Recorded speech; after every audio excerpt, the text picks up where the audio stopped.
This quarter is going to be on lithium ion stuff. So everybody knows that this is becoming very, very popular. Everybody has seen the scooters, the EVs, the power tools. These things are everywhere.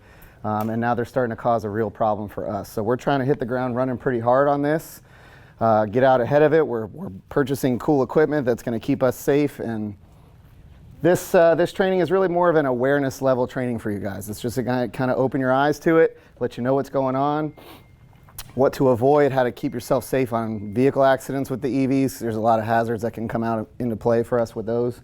So we're just going to roll through it. It's pretty much a two-stage training for you guys today. The first portion is going to be a PowerPoint. It takes about an hour, hour and a half to get through it. There's 3 sections. Then we'll take you down into the bay where we have 4 EVs in the bay today. We have a Chevy Blazer, a Tesla Model X, which was just dropped off to us this morning, a Ford Mustang Mach-E, and then we have a Jeep Wrangler hybrid with lithium-ion batteries in it. So we'll go down there with you for that and show you where you should be making your cut points, what to avoid if you have an entrapment to avoid any electrocution risk, how to make access to certain things, how to shut the batteries down, and things like that.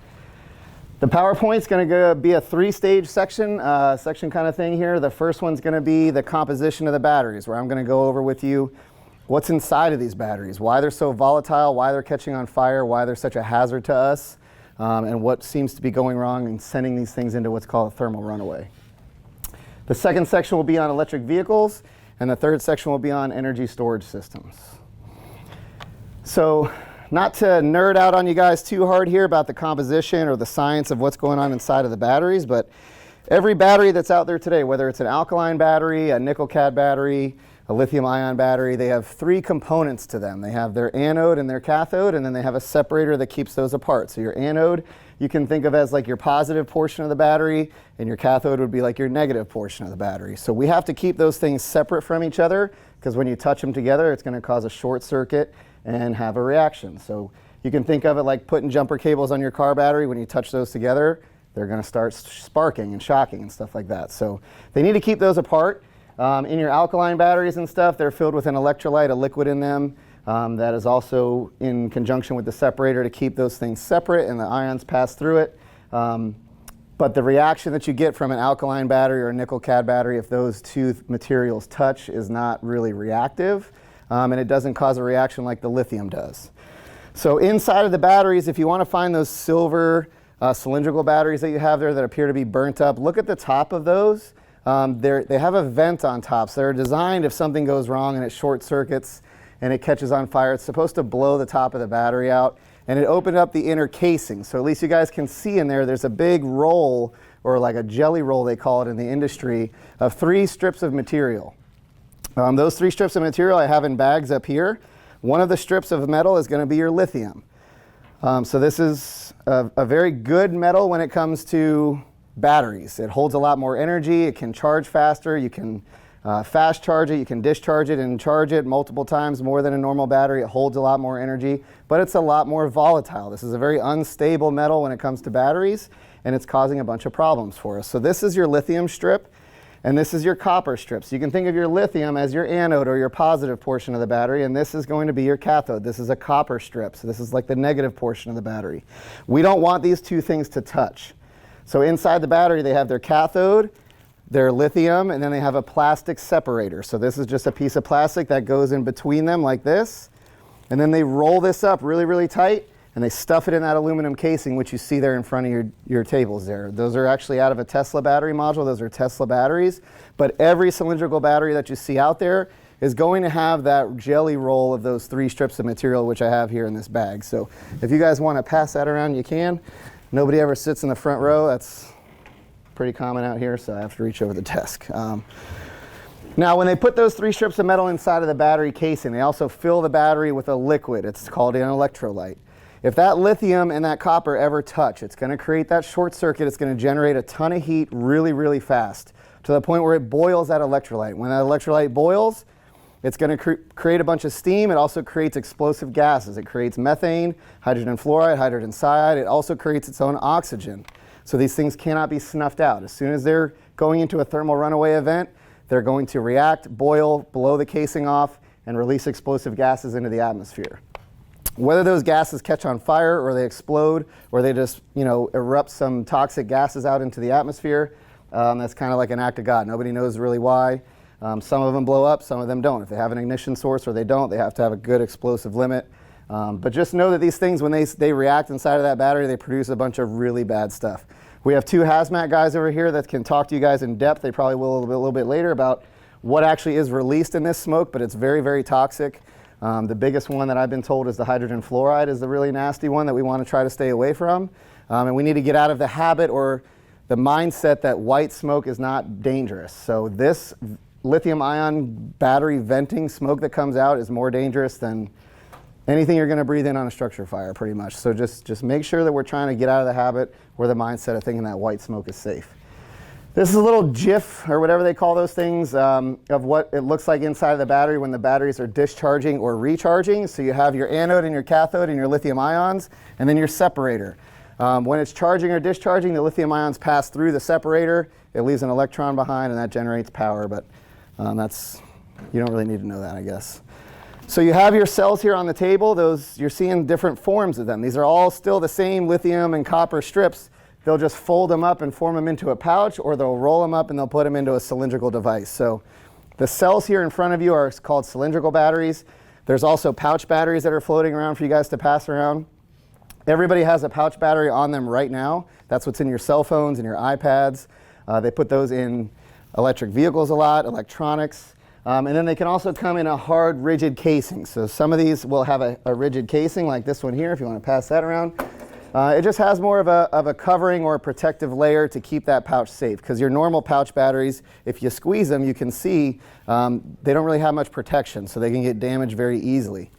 Down in the bay, I have some swollen pouch batteries from a laptop. I forgot to bring those up here, but there's a couple around here that are actually swollen up too, so you can see what they look like when they start to fail.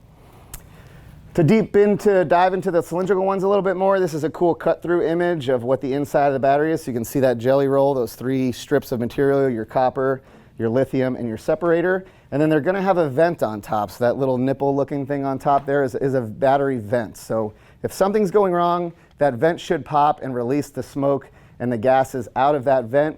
But sometimes that doesn't happen. You can even see in some of the cells there where when it does erupt, sometimes it comes out of the side, it comes out of the bottom. So it's not even really known if that vent really works. If you pay attention to the top left here, you're going to hear the term 18650 a lot. So that yellow cell there, all those cells that you have on your desk, the cylindrical ones, the size of those is 18 millimeters wide by 65 millimeters tall. So they call that an 18650. That is the most common form of a lithium ion battery that you're going to see out there. A lot of the flashlights and stuff that you buy online, I forgot to get that battery module out of my truck. You mind running down there? It's in the front. It's in my front seat, my bike battery. It's right in the front seat on the floor. So these are the most common ones. They come in all different shapes and sizes, but 18650s are the normal. So like the Tesla Cybertruck has a larger cylindrical battery. They call that like a 4072 or something like that. So it would be like 40 millimeters in diameter, 70 millimeters in length. So don't just think that the only cylindrical batteries you're going to see are from that 18650. But that's the most common. You're going to hear that term a lot. The 18650s are mass produced every single day in China by the millions, so nobody has to even touch those batteries. So everybody here knows that you can go online and buy a cheap hoverboard or an e-bike or a scooter that's $100, or you can buy one from Panasonic or Sharp or something with high quality UL rated batteries. So the cheap China ones that they mass produce and manufacture every day are going to come with a lot of manufacturing defects. And those are the ones that we're typically seeing are catching on fire more in houses by improper charging. They reach their end of life a lot faster, or they'll start to kind of form these little dendrites inside of them or rust over time just because they're not manufactured quite as well. So just know that there's really cheap 18650s out there, and those are the ones that are dangerous to us. The prismatic, again, it's just a pouch cell that has a rigid casing on it. You'll see that mostly in higher end electronics. They're more expensive to make and they're more heavy. These are your pouches. So this pouch battery here is all swollen up. Everybody here has probably seen a swollen pouch battery before at some point, whether it's in a laptop or a cell phone or something like that. But those are your pouch batteries. These are all pouch batteries here. We got this out of a moped. And then this is a e-bike battery that I have at my house, actually, that just has a bunch of 18650s all inside of it like this. So it's not just one battery. There's a bunch of 18650s in there with a rigid casing on it. The cells themselves, that's the individual form of a lithium-ion battery. So you have the ones that are sitting there on your desk. When you form the cells together to put them in a series like this, and you connect the tops of them together, that's forming a module, it's called. So you can make a larger battery by hooking up a bunch of smaller batteries together. I always thought when I jumped into this that an EV battery or any of these batteries that are in the bikes and the mopeds was just going to be one larger battery, but that is not the case. It's always going to be these smaller cells coupled together to form a module.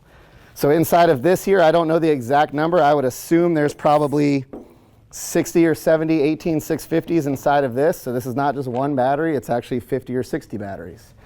This here is a module of pouch batteries. So the pouch batteries, when you compress these together, you can fit the most inside of a space without creating a void.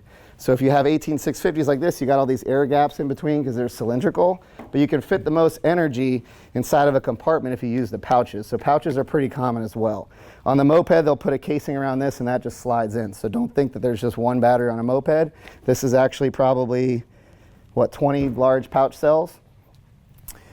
And then this is a battery here, a battery module that we got out of a Tesla. So a Model Y or a Model X has this exact battery module in it. And again, these are just multiple 18650 batteries in here. There's 444 individual 18650 batteries inside of this module here that's out of a Tesla. When you form the modules together, you'll create a battery pack. So the battery pack is what sits inside of an EV underneath the floor pan. So a Tesla Model X or a Model Y will have 16 of these battery modules in it at 444 batteries per piece, and it'll give you 7,000 to 8,000 individual 18650 cells inside of a Tesla. So that's every EV out there. It's either going to have pouch cells or cylindrical cells, but it's not just one battery giving you a problem. It's 7,000 to 8,000 batteries that could be giving you a problem. And you'll see in some videos here, whenever one of these batteries goes bad and it catches on fire, it's going to want to spread or propagate to the neighboring cells. And now we have not just a problem with one issue, we have 7,000 problems that we have to deal with. So if you look at this module here, you can see on the inside, that's all those little silver 18650 batteries that you guys have on your desk. So those are actually batteries that were out of a module like this.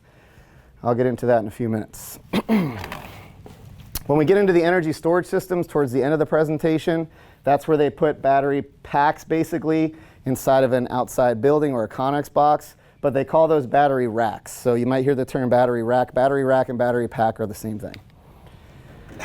These are just some examples of how common the scooters are. There were 5 million scooters sold in 2019. In 2028, there's going to be 129 million of them. Everybody sees them on the road every day. We see them on the sidewalks. They're everywhere. This is an example of a moped battery that has the cylindrical batteries in it. So you can see they come in multiple forms, right? You got your pouch cells, your cylindrical cells.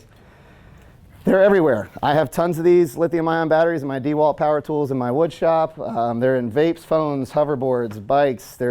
Everybody knows that these things are all over the place and they're all catching on fire. The biggest thing we want to send home to you guys here is this. So there's a phenomenon called thermal runaway. When one of these batteries fails or it has a short circuit where that lithium and that copper touch inside of the battery and it causes that reaction where it boils the electrolyte, produces all of that oxygen and those explosive gases, it's going to catch on fire. Whether that battery was heated up and it melts that separator and that lithium and copper touches, or it's pierced or penetrated or crushed in a traffic accident, or you drop your power tool, whatever it may be, you could overcharge it, undercharge it. Being too cold, like there's so many different reasons as to why these batteries can fail. But when they do fail, they're going to erupt those explosive gases and they're going to go into what's called a thermal runaway. When that happens, it's unable to be stopped. We're just trying to stop the spread of it. So in the fire department, our only thing that we can do is stop the neighboring cells from catching on fire or it propagating and spreading to the neighboring cells by putting water on it and trying to cool those batteries down and not melt those separators. This battery, again, it produces its own oxygen, so it can't be snuffed. It can free burn underwater. You can be buried. You can have a hose stream directed right on the battery. If it's short circuiting and it's going to fail and go into thermal runaway, we're not stopping it. So the only thing we can do is try to stop the spread. The biggest thing that we're seeing here that we haven't seen anywhere else in the fire service is the amount of temperature that comes out of these batteries immediately. If I were to light this chair on fire, it would take 30 seconds, maybe a minute, to get 700 or 800 degree temperatures where my hand is above this chair. These batteries, when they go into thermal runaway, they'll immediately shoot out a jet flame within 1 second. That gives you 1,500 to 1,800 degree flames. So it's going to be immediate, really hot heat, and it's going to try to spread and catch everything around it on fire. Usually it's going to pop and it's going to hiss, or it's going to vent and it's going to shoot out a lot of pressurized white smoke. Again, that white smoke is not safe to breathe. If anybody breathes that in, they're going to be a hazmat patient and need to be treated as such. But that pressurized white smoke, again, has all those explosive gases in it. So whenever any of these things fail, it's going to go into thermal runaway, and it's either going to smoke, it's going to explode, or it's going to just catch on fire. Another big thing that I kind of chimed in on earlier was the manufacturing of these batteries out in China. They're going to come with a lot of manufacturing defects, and these things could short circuit on their own, and you have no idea when it's going to happen. The big thing that we're seeing with the scooters and the e-bikes is people using the wrong chargers or damaging the chargers and still using them. I think I'm guilty, just along with everybody else in here, of buying a phone charger at 7-Eleven for $2 or on eBay that's not a UL certified charger, and I'm just creating a risk there. Luckily, I haven't had any of these catch on fire yet, but I could tell you after this and doing all this research and stuff that I'm not ever going to be using those chargers again. So just something to think about. The other large problem that we're finding is that these cells, they can be damaged, but they don't immediately react. So they could be dropped, or they could be overcharged or undercharged, or a separator could start melting, or it's rusting from the inside out, and it's not going to immediately go into thermal runaway. Sometimes it can happen minutes later, days later, hours later, weeks later, months later. A lot of these EVs, when we're putting them out, if this battery pack was heated at all and we're melting those separators in there, sometimes they're not immediately going to catch on fire. They could catch on fire days later. So many of these EVs that we're putting out are catching on fire back at the tow lots, on the tow trucks. There was a Hummer fire, the new Hummer that came out. I think they burned one up a few months ago, and they said that it rekindled 6 or 7 times in the tow lot. And the last time that it caught on fire was 32 days after the initial car fire. So that's the big problem here. You know, if we have this thing on fire and we put out all these top cells that were actually burning, these bottom ones were probably damaged. We just don't know when they're going to go into thermal runaway or have a reaction. Putting that copper and the lithium together and causing that short circuit reaction. This is a battery that's considered going into thermal runaway. There's no fuel on this. There's no ignition source. This is just piercing the battery and touching that lithium and copper together, those strips inside of the battery in that jelly roll. The next 3 slides are all going to show you different forms of abuse that could cause a cell to go into thermal runaway. This is going to be considered our mechanical abuse or our physical abuse. So it doesn't have to just be piercing. It could be crushing. It could be dropping. It could be all sorts of physical damage that results in a thermal runaway. I want you guys to just take to heart that any high-end battery out there, like the Tesla batteries or the Panasonic batteries that are manufactured really well and UL certified, if they're physically damaged, they're going to do what just happened in that video. You're going to see more of the electrical problem issue, like on the next slide, in your cheap Chinese battery. So this is a scooter that's in this guy's living room. He's probably has it on either a bad charger. Listen for a pop. So that was your pop, and now it's going to vent. He tries to unplug it. Doesn't work. Okay, so this might be, we're assuming, an improper charger, a charger that's broken, charger that's damaged. It could be a power surge from a lightning strike or something wrong with the electrical grid. It could just be a battery that's at its end of life. A lot of these batteries don't really last longer than 4 or 5 years, to the point where they start to kind of like rot from the inside out, and that separator starts to decompose and it touches that lithium and copper together. This thing could have been dropped. He could have hit a curb. I mean, who knows? But there's no obvious indicators as to why that happened, but that's any normal scooter that we're seeing out there. That's not like a heavy-duty scooter or one with additional batteries. That's about the amount of smoke and fire you're going to see from one of these battery modules. A good image here of the thermal abuse aspect. So that convective or the radiant heat, the amount of heat that comes out of these batteries is so hot that it's going to start giving heat off to the neighboring cells. And when these cells are heated up, The separator, that piece of plastic that's going around there that keeps the lithium and copper together, it's a really thin piece of plastic. That separator itself is going to start melting at only 260 degrees. So we've all been in fires that are hotter than 260 degrees. You can imagine that inside this module, when it's spitting out 1800 degree flames inside of a metal container, that container is going to start heating up really fast. And it's going to subject all these batteries to heats above 260 degrees, where that separator starts to melt, and then they're going to start having a short circuit and go into thermal runaway. So this is an outside energy storage system called a Tesla Mega Rack, I believe they call it. Clearly the fire started here, but just that radiant temperature is melting all these separators and causing all these batteries to start going into thermal runaway. And it's just going to keep going unless we stop the spread by putting water on it. You can see that's probably a good 30 feet away, and it's already turning that building black just from the heat coming off of those flames of the one building there. Battery value? Yeah, try to swap the batteries out. So don't play it yet. So this battery module that's up on the desk here. So we purchased the Tesla battery module because I wanted to use it as a display piece for the training to show you guys that these are not just one big battery. It's a little bit more effective if you guys can see it in person and see how big these things are. See the individual cells that are in here. So we purchased the battery. I took it to a battery manufacturing plant in Sanford in 34's area. There's a guy there named Phil who's been really helping us out. He's been teaching us a lot of stuff. He's been showing a lot of stuff with these batteries. So I took this battery to him and I said, hey, I want to use this thing as a display piece. Can you make sure that it's de-energized and it's safe so people don't come up here and they touch it and they get electrocuted, because that's probably going to be a lot of paperwork for me if I kill somebody in the class. He said, yeah, sure, I'll take it. That's fine. He took it for 2 weeks. He went through every single cell in here and de-energized all 444 cells. He handed it back to me about a week and a half ago, and he said, this thing is completely safe to handle. If somebody has a wedding ring on or something and they touch it, they're going to be fine. I said, okay, cool. Well, what I want to do is just kind of expose these inner batteries a little bit. I want to take this aluminum casing off so they can come up to the battery, see inside of it, pull the little 18650s out and see what's really going on. He said, that's a great idea. Just go and pry it off with a screwdriver or chisel, whatever you want to do, and just try to get it up, and then just take an angle grinder and cut the casing off, and you should have a nice opening into the battery pack, and it's going to be a great display piece. I said, okay, cool. So I was just opening this thing up for a demonstration piece here, and as soon as I touched the top of one of these batteries, it went into thermal runaway.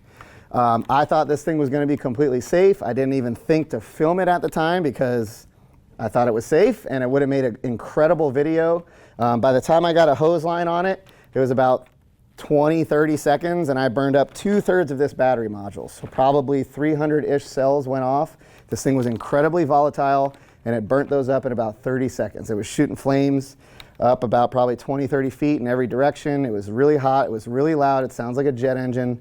And I've just been kicking myself in the butt because I didn't film it, because it would have made a great video for the training.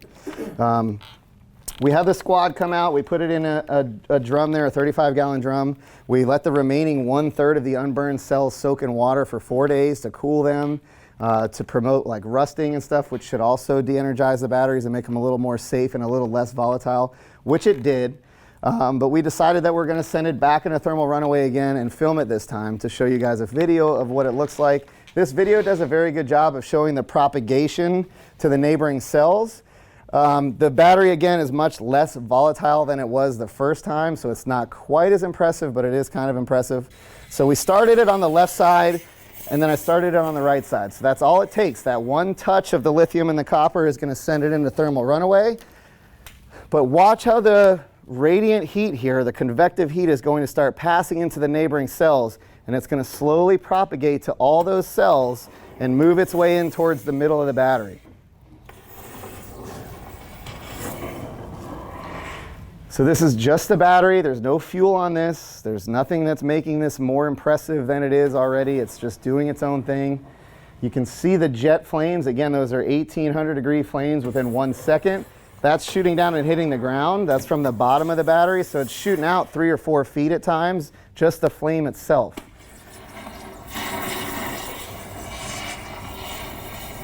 And again, this is about 1/3 of the battery. It's about 100 cells in this that are burning, and it takes about 8 to 10 minutes to burn this remaining third of the battery. I sped it up in portions so we don't have to sit here for 10 minutes and watch it. But you'll see what happens when the aluminum casing starts to come off. These cells start shooting out because nothing's holding them in place anymore. So once this slows down in a second, if you watch the left side of the module, you'll see these cells will come ripping off. They'll fly out 20, 30 feet away from this module at some point. So if you have a casing like this or something in a living room, these things are going to be shooting off everywhere. So you're going to have a lot of spot fires within the room. So people might think that it's an arson thing or something like that because you have multiple ignition points. But it's actually these things just shooting out. Which is also important that after on our overhaul, we go and we find all of those batteries. We have to find them, we have to get them out because they could be unburned and they're going to go off. So watch the left side of the battery here, you'll see one fly out. Okay, so that's, again, 1,500 degree flames coming out of that thing. Walking into a living room for that module going off, there's a very high likelihood those things are going to be shooting at you.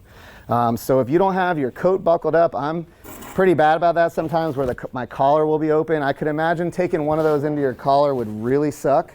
And again, they could fly everywhere. They can go up, they can go out. So just expect a lot of spot fires.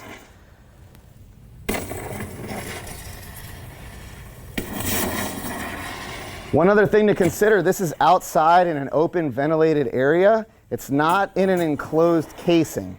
So if it's in an enclosed casing like a battery pack in a car, it's not going to snuff itself out. It's just going to heat that casing up really, really fast. And all those cells, like what they're doing about now, are getting heated up at the same time, and they're all going to want to start going off at the same time. It's not going to be a slow reaction like you saw. It's going to be something more like this.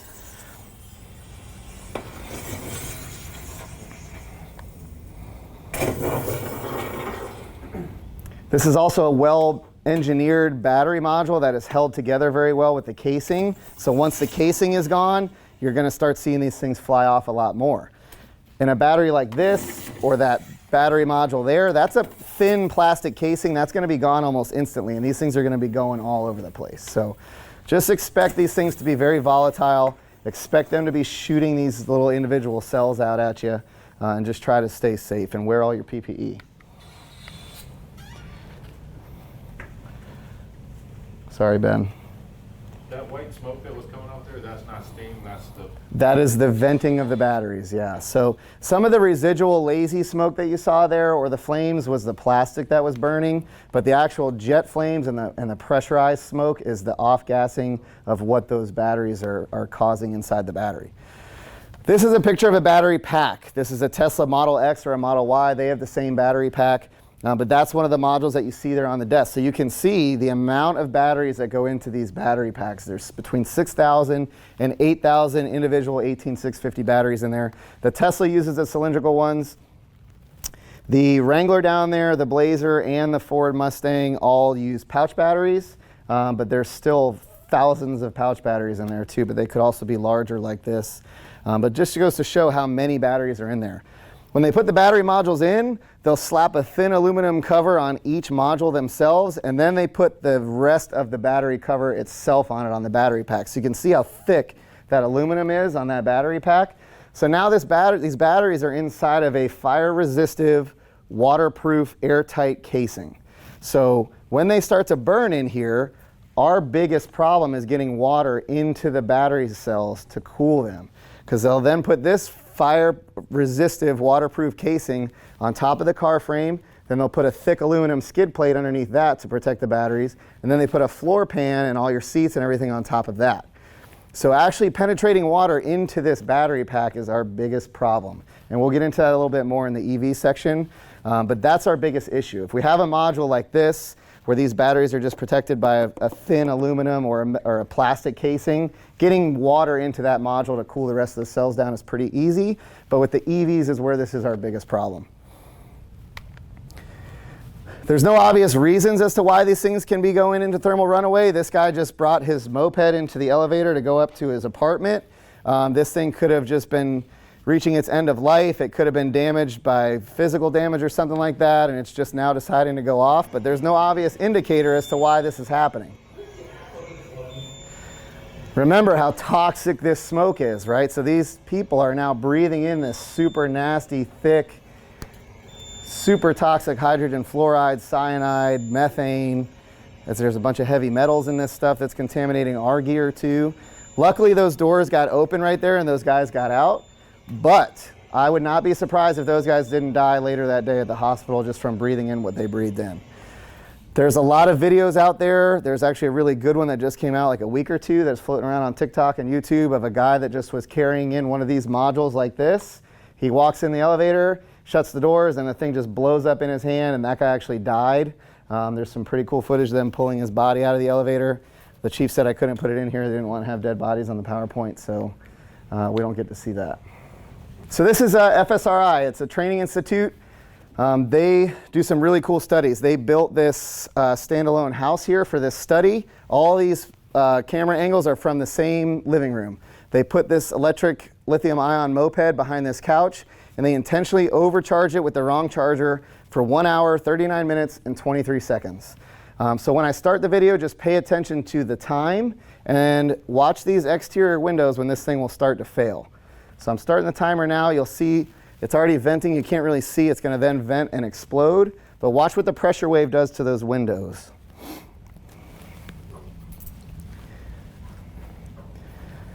Okay, so those windows were blown completely off of the frame. So if you're in that room when that happens, I'm assuming that's probably going to hurt you.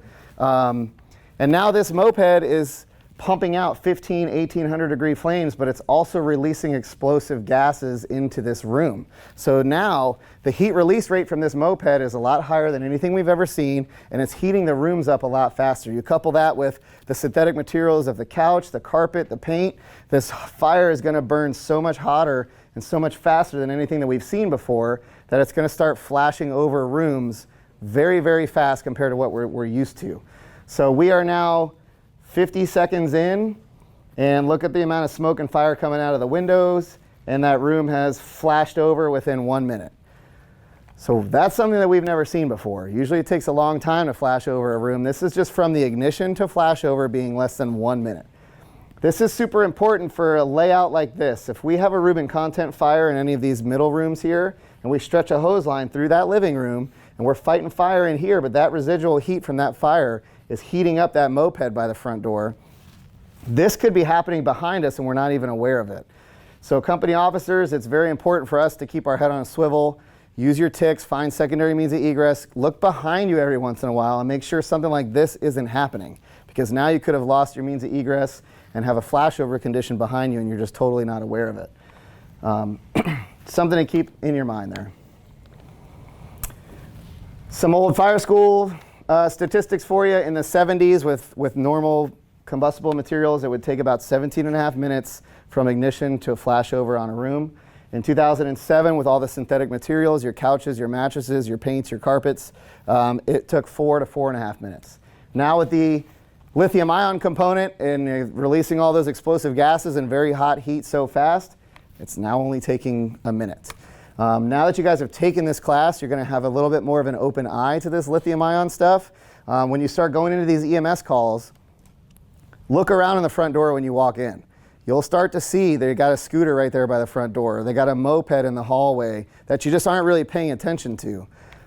Somebody said yesterday, I think 22 at the Strive over there in Fern Park, or one of these nursing homes, that all these people will charge their mopeds and their scooters out in the hallway of these nursing homes. So they'll walk down these hallways and there's 20 scooters charging in one hallway. So that's a very common thing too. So imagine that at a nursing home, how incredibly bad of a call that would be if you have 9 mopeds that are exploding at one time in a hallway and a bunch of bedridden patients. So something to think about.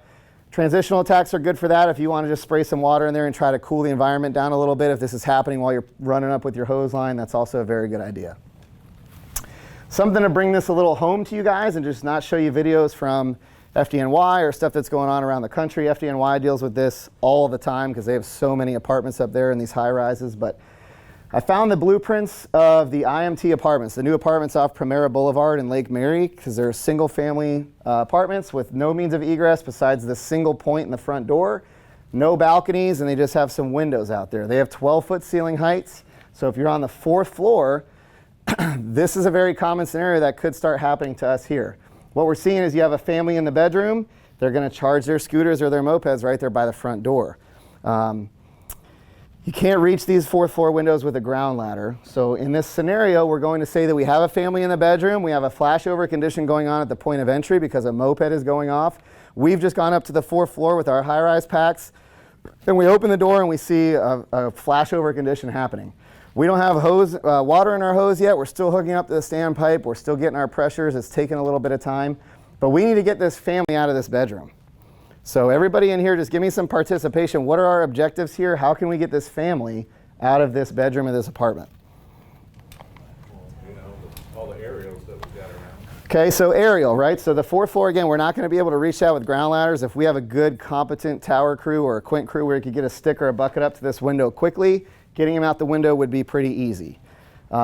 We could also say that it's something like this Emerson Plaza here where you have a lake or something on one side, no access with trees. It's very common. So let's say we can't get a bucket up to the window. What's another option? What's that? Go for the roof. So you can do like a rope operation from the roof. How long is that going to take to set up though? So we'll have roof backs set up. Okay. What's another option? Through the wall. Through the wall, right? Breaching a wall is a very good option here. You can have another crew come into this neighboring apartment, breach the wall, get them out that way real quick while we start charging our lines and putting water on this fire. Because this fire is going to grow really hot, really fast, and it's going to progress on us. If you could scream through to them to shut their door, that would help. Shelter them in place a little bit while we're breaching the wall. That's a good option. Another thing to get in your head for like a tactical consideration is that we always want to just bring our high-rise packs up to something like this and hook into the standpipe. If it's just a battery like this that's causing that fire and you go up there with a water can, I'm not the biggest proponent of a can man, but those things are very impressive. They can put out a lot of fire. A water can on a moped or something is going to put it out pretty quick. If you were to just walk up there immediately and hit it with a water can while you're still hooking into the standpipe, you might have enough of a knockdown to at least get the family out and get them out that way. So don't just get in the habit of not bringing a water can up for something like this, but that could be very beneficial in this aspect. So now we're going to say on the picture on the right, we had that scenario. We have a moped here on the 9th floor of the Emerson Plaza in 12's First Due. We put it out with a water can or a hose line, whatever it may be. Now we have a 250-pound lithium-ion e-moped in this entryway of an apartment. And we are now worried about the unburned cells of the battery going into thermal runaway again and this thing reigniting. How are we going to get that scooter down to the ground? So just throw it off the balcony, right? That's the most common answer that I'm getting every single day. Imagine the grandma down there trying to work on her tan lines, taking a moped, a 250-pound moped to the face. That's probably going to be a lot of paperwork for you. I wouldn't suggest throwing it off the balcony. What's another option? You'll probably have to use some sort of rope. Okay, so rope operation is the second most common answer I'm getting. Again, these things are going to be so volatile and they have such a high likelihood of reigniting that this thing could be dangling above the 6th floor and it starts to reignite, it burns right through your rope, and then it drops 6 floors down to the ground. Who's going to take it on the elevator? I'm not after that video, right? So that's also been another pretty common answer. You could send it in the elevator and send the recall and send it down to the 1st floor and have a unit down there pull it out. Hopefully it doesn't catch on fire. Now you have a whole structure fire again. But the correct answer is going to be the stairs. So it has to go down the stairs. It's going to be a really crappy operation. It's going to be 9 floors, full gear, on air with extinguishers. And it's 250 pounds. The best option would be to be able to dismantle it. So we need to remove the battery from the frame and then put it in either a cell block drum or figure out a way to just get it down the stairs that way. But if we can take a 15-pound battery down the stairs, that's a lot easier than a 250-pound moped frame, right? We can leave the frame up in the apartment, that's fine. A good option would be to fill a bathtub up with water.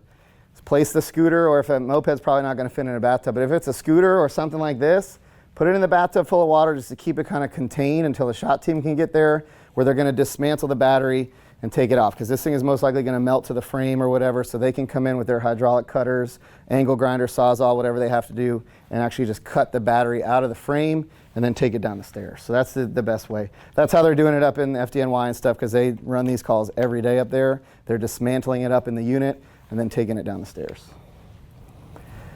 So cell block, this is something that we've bought. It's in these plastic bags if you guys want to pass them around, the kitty litter looking type of substance. This has been proven to work very well with lithium ion fires. What we're using it for is we're putting it in these vented drums. So this is not just a standard steel drum that could blow up or turn into a bomb basically if a lithium ion battery went off in it. These are designed to vent, but we can put the battery in the drum and then completely overpack it, or just to kind of encapsulate, fully cover the battery with this cell block material. It's not kitty litter. Those are actually like glass granules. It's a glass media. So if the battery does catch on fire again, it kind of melts those granules together and it fully encapsulates the battery and kind of prevents it from spreading. It's still going to be able to go into thermal runaway, but it just creates a little less violent reaction when it happens. So that's one thing that's kind of been proven to work so far, so we've jumped on that train. The Squad is the only unit that we have that has this on it. It only has a 15-gallon drum on it, 16-gallon drum, and then it has a 28 one, 28 pound. Okay, so you can only imagine you're only going to fit a battery like this in there. You can't fit a battery like this in there. So this is something that we're going to have to kind of tackle and learn as we go. I'm not saying that this is the end all be all to how we're doing this, but if the Squad is tied up on a call, we're not going to be able to get this to you. So as this progresses and becomes more frequent and more common of a call for us, I can definitely see somebody from the training center maybe having to bring a pickup truck with a trailer full of drums and cell block out to a scene and overpack the batteries for you and take them back, so we're not downing the Squad for all of these calls that are going to start coming in. But we're going to kind of just play this as it goes and figure it out. We have updated our IMS manual. We have copies of it here for you guys to take back with you to the station. I'm not going to read it out for you word for word. But this is basically just saying that we need to take all the batteries out of the scene, right? Any batteries that could have been damaged from heat, they have to come out. Even if they don't appear to be damaged, get them out if they've been subjected to heat. If you have a pot on the stove or something and you have a little cell phone charger in a drawer 6 drawers over, who's to say that wasn't damaged? And a couple hours later, it's going to go into thermal runaway and burn the whole kitchen down. Now you have a rekindle event. So just go through really good, thorough overhaul and pull all those batteries out. Put them outside. If they have a nice big backyard, put them out in the middle of the backyard, scene tape it off 50 feet, all distances, and tell the owners to do with it what they please after about 2 weeks. Leave them in place for 2 weeks. If they want to bring them back into the house, they can. If they want to cover it with buckets or something so it doesn't get wet, that's fine. But just leave it with them. They're supposed to recycle them. If they want to recycle them, they can do that. It's not our job to recycle batteries for them. It's our job to make sure that the house is safe and be able to turn it back over to the occupants. If it's in an apartment or something where we can't do that, call for the Squad. They're going to come and take the batteries for you in the drum. So is there anybody we need to contact about them getting rid of them? Because let's say we put them out and then we leave and nothing tells us they can't just put them back in their house later. If they want to do that, that's fine. But our documentation is going to say that we put it outside, we scene taped it off, we told the occupants not to touch those batteries for 2 weeks. If they want to bring them back in and light their house back on fire, by all means they can do that. But we have told them or instructed them not to touch them for 2 weeks. And then if they do want to recycle them, they're probably going to ask you, well, where do I go to recycle them? You can tell them to go to the transfer station here across the street, or there's a company called Call to Recycle that they can Google or whatever, and they can give them some boxes and pack them up and recycle them that way. But just tell them not to put them in the garbage, because people are very commonly now just throwing these things away. The garbage guys put them in their garbage trucks. They go to compress the garbage truck, crush the batteries, and now 90% of our garbage truck fires are caused from lithium ion. Lake Mary, you guys just had one a couple weeks ago, right? And a lot of the garbage trucks have CNG tanks on them now. So now we have multiple issues going on, right? So that's all I have for the battery portion of this. I'm going to turn it over to Lieutenant Fulton. All right, and the next one is energy storage systems. After that, we're going to have to go through this kind of rapidly because we also got the show and tell downstairs. Tom Blum's going to talk about some toxicology. Remember, we talked about hazmat issues with these two, with the inhalation of toxic gases. So Tom's going to take it away. All right, so a couple things. City units, you guys have gas meters on your truck, right? 4 gas, okay? What are the things that your 4 gas meter will tell you? Hydrogen cyanide, hydrogen sulfide, lower explosive limit. And then probably your CO? Okay. So when we talk about lithium ion batteries and the toxic gases that it can release, some of the bigger toxic gases we have hydrogen cyanide, hydrogen sulfide, okay, hydrogen fluoride, carbon monoxide, a bunch of hydrogen, and not only is it toxic to inhale, but it's also very volatile in regards to flammability, okay? So one of the first videos that we showed you guys was that elevator video where the moped started to off-gas, right? And then the patrons were able to get out of the elevator, okay? So some of the gases they were exposed to they require very specific antidotes in addition to respiratory management. The IDLHs for some of these gases is as low as 30 parts per million, right? And with these gases, a lot of them are heavier than air, so they lie low to the ground, right? So when we talk about natural gas, one of the benefits of natural gas is what does it do, right? So a lot of the hazard is mitigated just based upon that it rises into the atmosphere. Well, it's the complete opposite with these toxic gases that are released from these lithium-ion batteries. So in Seminole County, right, we have a very, very unique situation in comparison, not just to the state, but to the country, okay? We're all familiar with the hazmat alert, yes? Okay? When we have a patient that is either expected to be exposed to a chemical, whether it's through ingestion, inhalation, right, topical, whatever the case may be. And then we also have in the county, we have units that carry very specific antidotes to manage these potential toxidromes. The units in the county that carry these antidotes are the shot trucks, okay, so engine 12, engine 35, engine 27, squad 2, and rescue 35. So they are spread throughout the county, which is great for our proximity, but remember, we don't go unless you recognize it and request for it, okay? So with the hazmat alert and with our capabilities for antidotes, Seminole County follows the state of Florida hazmat medic protocols, and Seminole County has gone far beyond what neighboring agencies have done with their cache of antidotes. We carry enough antidote not just to treat you as the first responder in its entirety, but we also carry a large enough cache to manage the civilians as well. We are authorized to treat from start to finish for these toxidromes for these patients to the point where we initiate treatment in the field, but we also continue that treatment in the ED as well, right? So when we have a potential toxic chemical, we do what we call what? We call poison control, and we speak to the toxicologist, and the toxicologist makes recommendations in regards to the treatment. Our benefit is the actual definitive treatment we have access to in this county. And not only do we have the ability to start it, but we have the ability to give the complete dosing, right? That is unheard of within the country. I've spoken to medical directors all throughout the state, and especially medical directors of agencies that have large ports, have large amounts of hazard materials that run through them. None of them are carrying the cache that we have, right? When I go to symposiums and I go to conferences about hazmat, nobody is doing what we're doing in regards to toxicology. So we've got to start recognizing these types of situations, because with these gases, not only do they affect cells within your body, but they affect your respiratory system as well. Some will cause bronchoconstriction, some will cause pulmonary edema, and the symptomology doesn't always start right away. It can be delayed, meaning they walk out of that elevator, right, and they tell you, I'm okay, I'm okay, I'm okay. And our initial instinct is, well, they avoided the heat and flames, right? Their appearance is, well, they should be good to go. No, right? They need to be evaluated for potential toxidromes where we can initiate treatment. So if you have a lithium-ion battery situation, right, where you walk into a house and your meter starts alarming, right, especially your CO detector, okay? Your CO detector has cross sensitivities to some of the gases that are released by lithium-ion batteries, one of them being hydrogen, right? So when we have a meter that's alarming and we see batteries, lithium-ion batteries, one, if we see that white cloud, obviously it's pretty evident, right? But that white cloud could have dissipated. It may not have went into thermal runaway. It still needs to, these patients still need to be evaluated for potential toxidromes. We need to request a shot truck for that evaluation, right? We can meet you guys. If the patient is very symptomatic and you want to initiate transport, that's fine. You still need to notify and have a shot truck dispatch. We'll meet you en route, we'll meet you on the scene, we'll even meet you at the ER.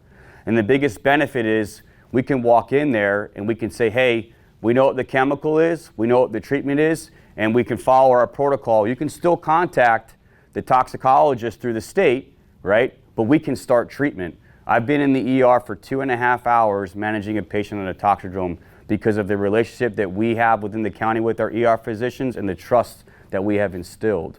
So I'm going to let Ben go into a little bit more of the meter stuff with you guys in regards to what you can see from cross sensitivity and how that can maybe, give you the inclination that we should consider this a toxic situation. All right, so Lake Marianne, Longwood, you guys carry your 5 gases, right? So we go to the CO detector calls all the time, right? Half the time it's just a dead battery, right? You walk in there, there's no gas appliances, no propane, no natural gas, right? All right, well, maybe it is a bad battery, but do a little bit of investigation. I've been on several of these calls in the last 1.5 years now, since I've been out of training. It involves golf carts, whether it's lithium-ion golf carts or lead-acid battery golf carts, all right?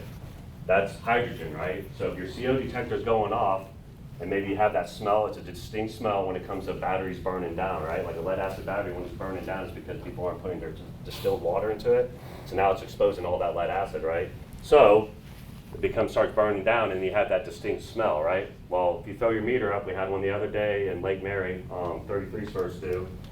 Go up there, put the meter up in the attic, 600 parts per million of CO. All right? It's not CO. It's about 250 parts per million of hydrogen. Same with hydrogen, right? It's the most explosive element, right? Very flammable, 4% to 74%. It's the most abundant element in the world, right? And it's also the lightest element in the world. It's the #1 on the periodic table. That's why it's there. The Hindenburg, right? That was a really bad experiment, right, back in the day. Hydrogen, bad stuff, right? So we got to sit there, pull those golf carts out of the structure, if that's the case, and ventilate, right? Pull everyone back because you blow the roof off, all right? So just to harp on that a little bit, if you don't see a reason, just keep that shot unit coming so we can sit there and figure it out too. It's not always just natural gas and propane anymore. Correct. It's these lithium-ion or lead-acid batteries. I know lead-acid isn't part of lithium, but there are a lot of lead-acid batteries out there still. My golf cart's still lead-acid. So, but you'll have that distinct burn and smell. All right? Or it could be the charger they bought from Amazon because their charger went bad, and now they're just using a Chinese-made charger for their lithium. All right? With piggyback off of what Lieutenant Hammer was talking about, so if we have a situation where a lithium-ion battery had some type of thermal runaway, right, and we were able to extinguish, okay, and we want to remove, right, and prevent the additional cells from propagating and moving to thermal runaway, we requested a shot unit. All right, we're on the way. What can you guys use on your trucks to potentially prevent that propagation until we get there? What are some things you have on your truck that you can put these batteries in, right, until we get there and put it into our cell block drone? Where? What can we put water in? We got 5-gallon buckets. What else do we generally carry? Oil pans, right? We could fill oil pans up, drop the batteries in the oil pan. But one thing to keep in mind is when you put them in the water and you start to see bubbling, okay, what's creating those bubbles? The toxic gases, right? So just because it's submerged in water doesn't mean I can stick my face over that bucket and everything's a-okay, right? We still need to consider this like any other hazmat call, right? What direction is the wind? How fast is the wind? Do we need to set up an isolation area, right? Do we need to keep patrons away? Because until it's sealed up in that drum, if it's still continuing to off gas, right? Those are low-lying gases that could be potential dangerous for you as a first responder, but also the civilians that are maybe around that scene, right? These we can't harp on it enough. The white, lazy laminar smoke is no longer always considered safe smoke, all right? Everyone, any questions on that stuff, whether toxicology-wise or CO detectors and stuff like that? I know it's a lot of information we're throwing at you, but we're running these on a daily basis right now. Big thing to get away is the complacency. We've got to kind of reel back a little bit, right? Understand the resources that are available to the citizens of the county, and you guys are the forefront of recognition, right? If there's no recognition, we don't get the right resources in the right places. So once you have a suspicion or a concern, our job is to respond, right? It doesn't matter if it's 2 o'clock in the morning or 12 o'clock in the afternoon. Ask us and we're coming out, right? And we're gonna have the mentality of, if you've recognized something, we need to investigate this to truly rule out any potential risk, right, to the civilians. We're always listening on the squad too, even those certain types of EMS calls like overdoses. We're reading those notes every time too. Heads up on that. All right, if no questions about that stuff, right, we're gonna get into EVs. This is a graph that showed you over the last 12 years how many EV vehicles have been sold throughout the country, right? And who do you think's number 2 in the leading? State of Florida, right? After California, we're having all that influx of people coming from northern and western states, right? So we're having a lot more electric vehicles, a lot more people are moving into this state, right? So you can see just the difference in how much, right?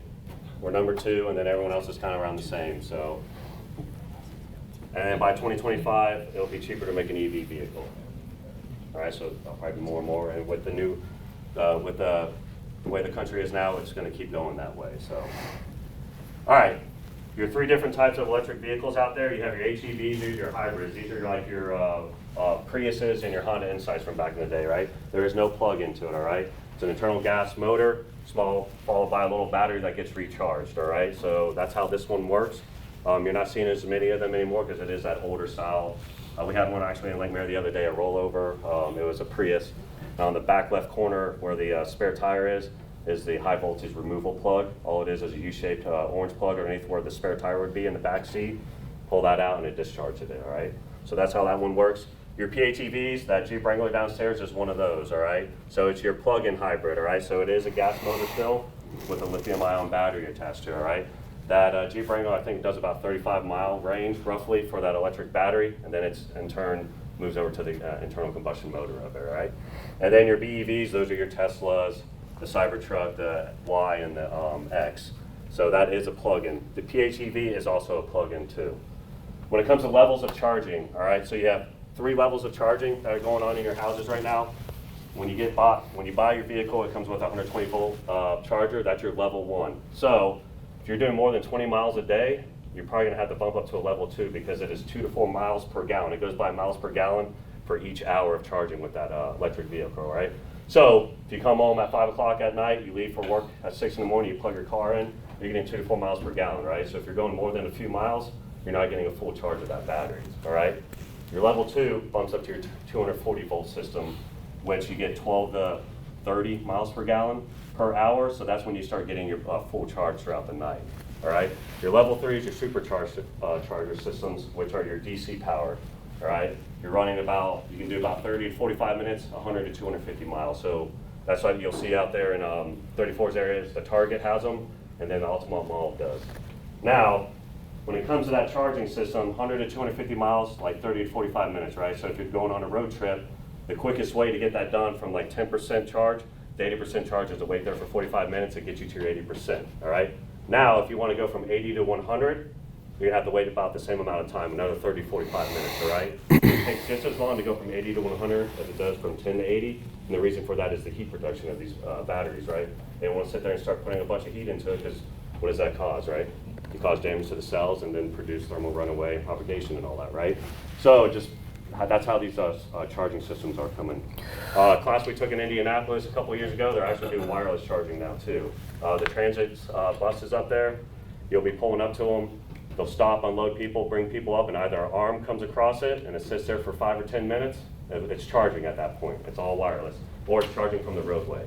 All right, so actually they're starting to put strips in the ground where these buses can be charged as they're going down the road and all that.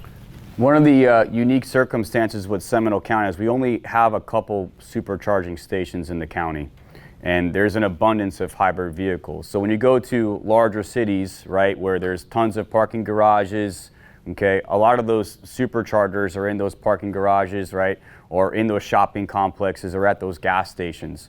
We don't really have that here in Seminole County. So where are an overabundance of patrons charging these vehicles at? Wawa. They're home. House. They're home, right? And still to this day, you will see the installation of these chargers rather than outside the garage, inside the garage, which can produce its own set of problems. And that's unique to Seminole County. All right, so the distinctions and recognitions of a EV, right? So if you look at one of the biggest ones is the front grille, right? You don't need the aeration of the motor, right, for going through the radiator and all that because it's an EV, right? So it doesn't need to be cooled that way. So you'll see a lot of times it's just a forward-facing or it's a fake grille if you walk up to it, right? It has the inserts, but it's also solid. Other thing too is charging ports. They could be on the left front. A lot of them are left front, left rear, right? But if you have something up on the left front, we usually don't fill our vehicles that way, right? Usually it's the back left or back right, right? No exhaust pipes, right? If it has an exhaust pipe, that's probably because it's an HEV or a PHEV, right? It's not an electric vehicle. Another thing too is a lot of companies are going to it is like a bright blue, electric blue coloring of something. If you see that Jeep Wrangler down there, it looks kind of weird because it's red, but it has blue tow hooks and blue lettering. Red and blue to me looks a little weird together, but that's letting you know, hey, this is a somewhat of an electric vehicle, right? It's a PHEV. And there could be anything. The Toyota could be outlined in bright blue. You can see some running boards that have electric blue going on it. There's no like set standard, like it has to be this for it, but just look when you start walking around that vehicle, hey, let's see what it is, right? Everyone knows what a Tesla looks like. They all look the same, but there are some new vehicles coming out. The other day they had a Subaru. I haven't looked it up yet, but you know, just walking up, you go, hey, all of a sudden, hey, I got some blue and this front left corner, and they use the EV plug on it and it worked great. What's up? Quick question. I went to the hazmat symposium last year and took an EV class. Yep. And it was from Fort Lauderdale. It was 2 lieutenants there talking about it, and they're implementing with their CAD system to have, I don't know if it's DOT or whatever, tell their CAD each house what it has electric vehicle. Are we working on doing that? So We already, yeah. Yeah, so we're not necessarily working on the vehicle itself. We're looking at the Tesla batteries or battery stations at homes. Okay. We're working with the inspectors on that as well. Lieutenant Hamill's been working on a lot of that too. So we'll show you, there's gonna be a QR code. I know you guys do Vector Solutions. Yes, sir. Do you guys get our stuff too? You know? All right, we'll show you a picture, but there's a QR code coming up here in a little bit for when you guys go in your first dues, you see this Tesla battery pack.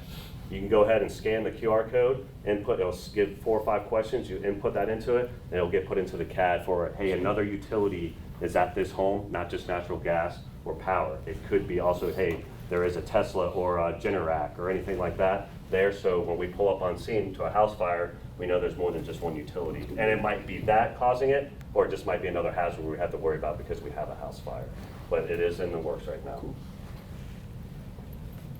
All right, this is just showing you the battery packs. We talked about, Lieutenant Hermel talked about this earlier. The 18650s are the most popular. You will see 21700s out there as well. All it is 21 millimeters wide, 70 millimeters longer. Our Flexwell DeWalt batteries on the trucks, those are 21700s, so they're a little bit bigger batteries, all right? Same thing, cylinder shaped and all that.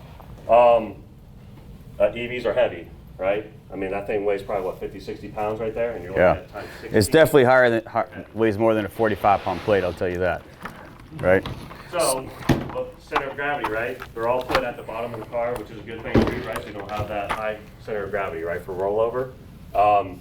This is a Rivian of a picture there. So you see the battery pack sitting right there.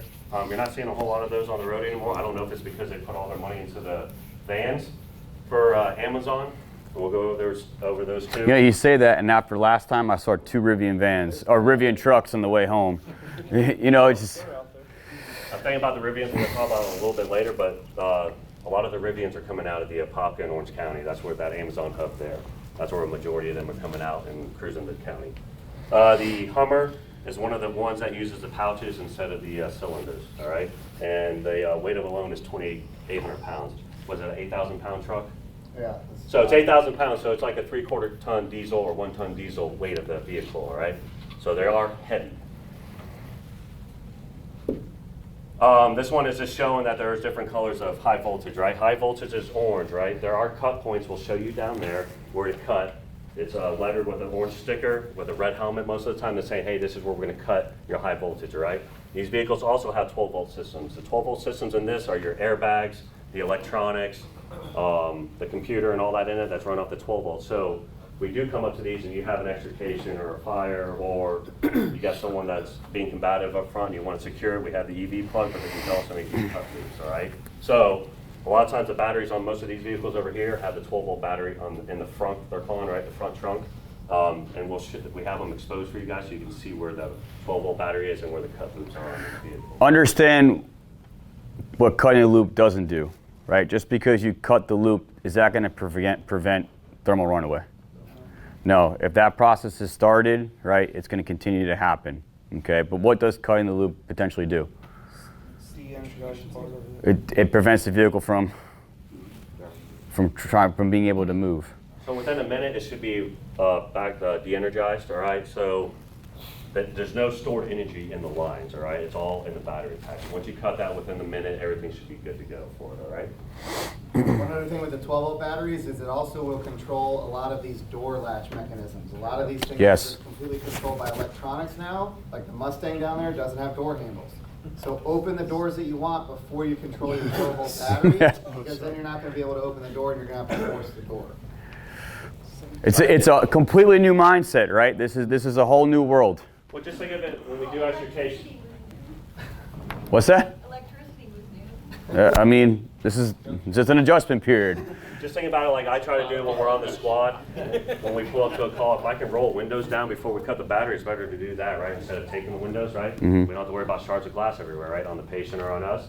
So just think about that. Hey, let's just open these doors if we can, right? There's going to be times when we're not going to be able to, when we have to pop them, all right? All right, so here's your cut loops. So we're going to chunk it, right? Everyone understand chunking, right? We're going to do a 1 or 2 inch cut, do a double cut, so where they can't sit there and make the reconnection if it happens, all right? Like I said, if we're going into extrication mode, we have 2 systems we have to do, 12 volt and high voltage, right?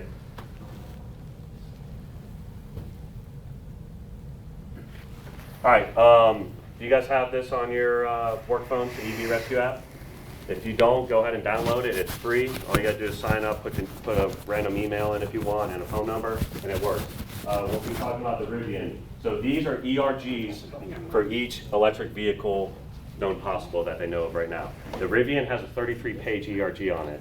It's pretty awesome. You scroll to it, it'll say Amazon vehicle, and then it'll pull up Rivian, and then it gives you a whole dissertation from cut points on the vehicle for extrication, submerging, tow attachments, and then also where your cut points are on Rivians, all right? It shows all the exoskeletal of the vehicle, so it's actually pretty cool. So if you go through there, download EV Rescue app. We have them on our county phones. If you haven't gone and signed up for it, go ahead and do it, and then you can sit there and just scroll through it. It also talks about super stations and all that as well. It's just like our ERG for hazmat. It's an ERG for Electric vehicles. because it is somewhat of a hazmat in itself, right? So normal vehicle fires versus EV vehicle fires, okay? Now, if it's an easily recognizable EV vehicle like a Tesla, okay, the number one concern, obviously, is still what? Life safety, right? What issues that could protrude is getting access inside the vehicle, especially if that 12 volt had become damaged, right? But the other issue is if the batteries, lithium-ion batteries, have moved into propagation, a lot of your fire is where? Down underneath the vehicle, right? If it has spread to the occupant compartment, suppression doesn't change from that standpoint, where we're still putting out synthetics, okay? But the ability to put out the undercarriage fire could be a challenge where we still have to remove that victim out. So what can we do, right, to protect you and the victim to remove them out of the car, knowing that suppression of that undercarriage fire is going to be a challenge? Take a wide fog, right? Use our wide fog, protect our patient, get the door open and remove the patient out of the vehicle. If we're unsure if it's an EV vehicle, right? Because we're going to show you a van, a Mercedes van. Like at first glance, I don't recognize it as an EV vehicle. But what's unique about the EV vehicles is where that constant high flame, pressurized flame, jet-like flame is coming from. Normally we see it from the engine compartment, right? But on EV vehicles, we have this from underneath. So how can our suppression techniques change? Well, there's a lot to consider here, okay? With the EV vehicles, those batteries are protected, right? There is a sheet of metal underneath there to protect it from damage from whether it's through penetration, right, or just being impacted, which is great to protect the batteries, but makes it really hard for us to do what? Get water to cool the surrounding cells, right, and prevent that propagation. On the rocker panel of the vehicles, there are some vent holes, right, but think about reality, right? Think about tactics here. Is it realistic to think that we're going to get down and be able to direct that? And even so, are we getting to these cells that are producing the heat and causing the propagation? We're not sure, okay? So from a tactics standpoint, we have to consider a few things. Is there exposures around, right?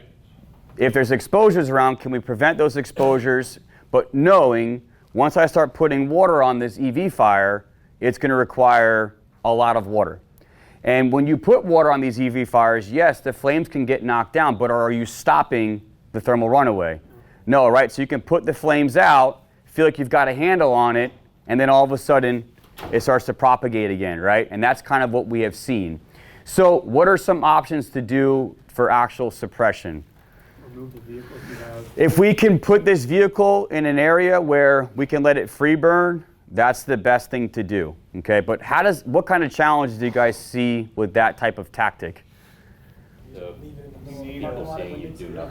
Yeah, I would say probably the number one hurdle we'll have to get over is the perception, right? The perception of we're kind of allowing a vehicle to burn to the ground, right? To the average layperson, do they understand the complications with these vehicles? Absolutely not. And it's going to take some time before this becomes a little bit more of common knowledge. So from a company officer standpoint, you've got a vehicle, right, that's positioned in a particular circumstance that, hey, for an hour and a half, I can let this thing burn versus 5 hours continue to put water on it. What's the better option for mitigation?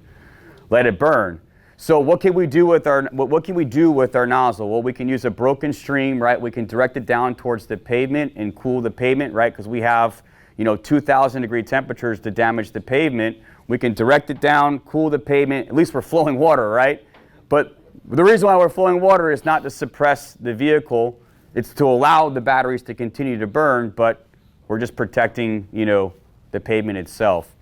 Other things to consider. If we cannot remove, yes? I remember you saying that those gases are heavier, so are we going to be setting up fans or something like that? No, so when it comes to tactics, I'm going to get into it, is we're going to have a little bit of a different approach, right? And it's because of the potential projectile as well as the toxic gas, but what are we going to be on regardless? So we're not really the issue here, it's what? Everybody else, right? So in the event that we need a little bit of crowd control, utilizing chief officers, utilizing additional units to keep everybody back would be ideal. But from a tactic standpoint, when we normally roll up on a combustion vehicle, what's our normal tactic?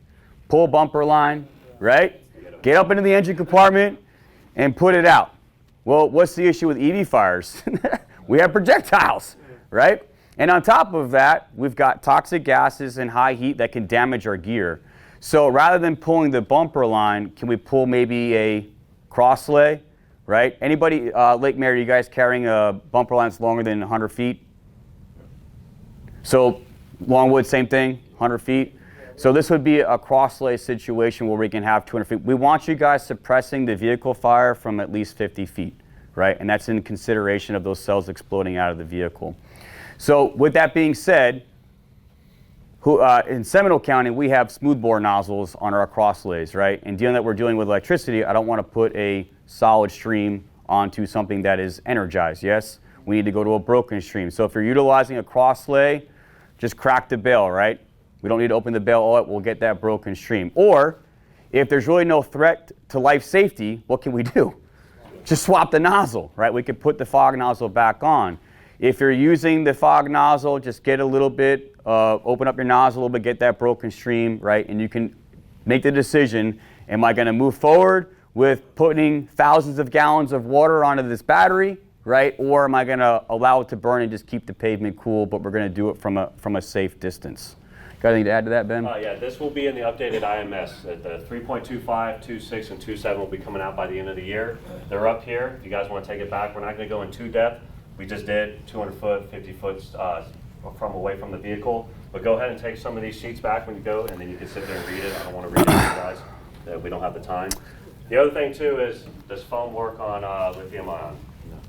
It's been proven not to, right? What does work on it? I know we carry it. Sanford carries it in their tanks of their engines, and they have it in their tank of water. F500, right? I don't know if you guys carry F500 or not, like Mary or Longwood. No, it's not a foam, it's an agent, all right? So also, I've used it on a couple calls recently when it comes to energized transformers and stuff like that. It has proven to work on energized transformers as well, up to 140,000 volts. There's a great video with FDNY and Conda doing this research with broken patterns from fog nozzles all the way to master streams, all right? I've used it on 2 transformers on fire with a vehicle on fire. It worked great. Once we got it de-energized, we were able to put a foam blanket on it and actually control it after that. But like I said, it's an agent. We run it at 1%. If you do have this issue, an electric vehicle, if I'm on the squad, I'm listening, I will be rolling that way anyways. I'm gonna attach myself because I also have a TKO nozzle on that truck, and it's for F500. It's a agent eductor, just like an eductor works for a foam line. I can sit there and use that and try to suppress this. It's been proven to happen, and just outside of the city of Pittsburgh was a township. They had a lithium-ion battery rack, so that means interior, right? It was a battery backup instead of like our lead acids that have like in the AAA building and all that stuff out there. There was a lithium-ion battery packs rocking, all right? The township couldn't put the fire out. They requested hazmat. I think it was the city of Pittsburgh came in and they were able to extinguish it with F500, all right? So something to think about if you guys have that. Like I said, I'm on C shift. We're rolling that way. But just, hey, the SWAT has these capabilities as well, or shot engine as well. Shot engines carry F500 as well. You're going to go through a lot of it, but at least we could see if we could try to make this, slow the propagation down and figure out tactically what we're going to do from there. One of the things we looked into is if we elect to put water on the undercarriage and try to suppress it, what about runoff, right?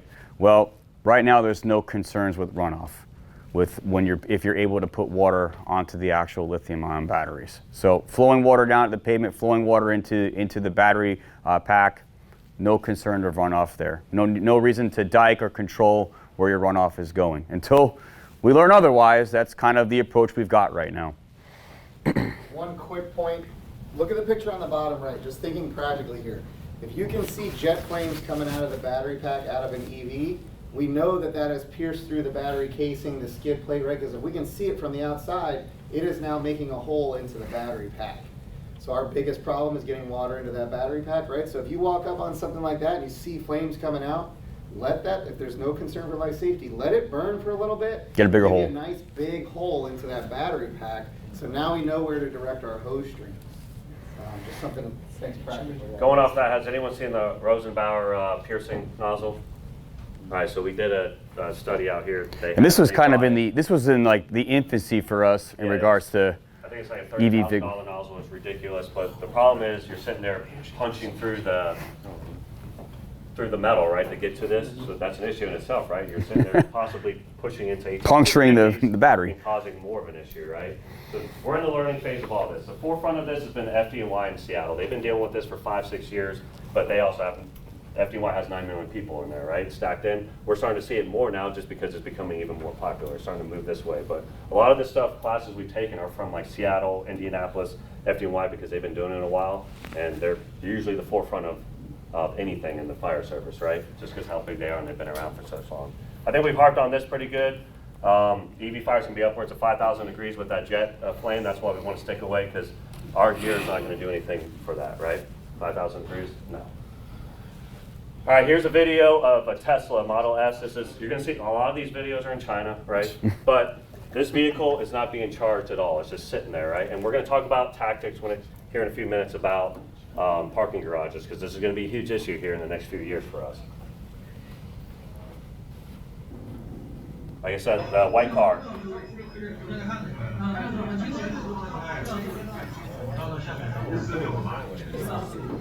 So, parking garages. What are some big issues with parking garages? Access.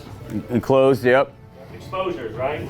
Look how many exposures are around there, right? What are those? Internal combustion cars, right? But those are issues in itself, right?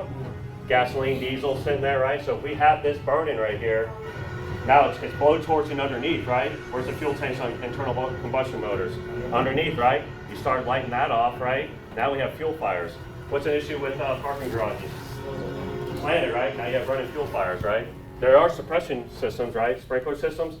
But what do roofs do on vehicles? Keep water out, right? So now that sprinkler's going, hitting the roof, and it's just dispersing. It's not doing anything, right? It's not getting to underneath the vehicle where we got to be. So think about this when we're coming in these tactics-wise. You'll see videos, or we'll show you a video here from London. The issue with this is that's an interior structure fire at this point, right? A car sitting in a parking garage is interior structure fire, right? So, that being said, a lot of smoke, a lot of heavy heat, right? Spalling, right? Concrete spalling is an issue. FDNY had one a few years ago in Brooklyn. It was a 9-alarm parking garage fire. It was like 85 Mercedes on fire. Rescue 2 out of there, Liam Flaherty, if you haven't looked him up, amazing guy, hell of a captain. I was doing a class with him he said at one point, he's like, hey, they're making interior with a hose line. They feel stuff coming down on it. He thought it was hose or water coming down, right? It was actually concrete spalling because how hot the fire was. What concrete spalling causes what at one point? Structure collapse, right? So something to think about when we go to these types of calls. A lot of these parking garages are becoming Texas wraps now, right? The rise is like that lofts in Uptown Altamont. The building is surrounding the parking garage, right? So you have all those exposures too. Like people might prop doors open with the hallways because they're interior hallways. Now you got smoke pushing into there, right?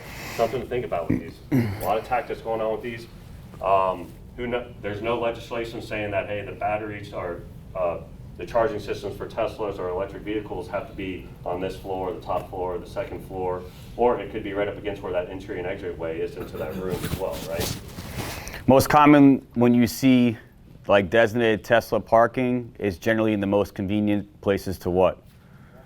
Yeah, getting inside, right? It's generally your higher end clientele that has these vehicles right now, so they give them premium parking.